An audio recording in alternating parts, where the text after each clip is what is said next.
Continue to monitor things outside. Some of the strongest wind gusts in our area were in Teller County. They are continuing up there too. The 11 Alert Weather Team says we've seen gusts of over 60 miles per hour, with some strong gusts expected to continue all the way through the night. 11 News reporter Damian Bartonik is live in Woodland Park. Damian, local businesses have actually felt the impact of these gusts already. Lindsay, much has changed since we last spoke at 4 o'clock. I have the earmuffs on behind me. That American flag I was talking about, it is moving. And that Christmas tree, Merry Christmas Woodland Park, it is moving as well. Now, these wind gusts can cause a lot of problems, from wildfires spreading to your electricity just being cut out. And as our weather team has told you, these gusts are expected to last throughout the night. And you can see some of these gusts right there on your screen.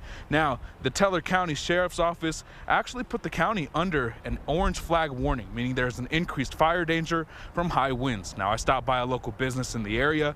They actually lost power due to these gusts, and it left them without a chance to work for over an hour. For a place like us, we have no power, means we can't run any of our machines, so we kind of are dead in the water during that time.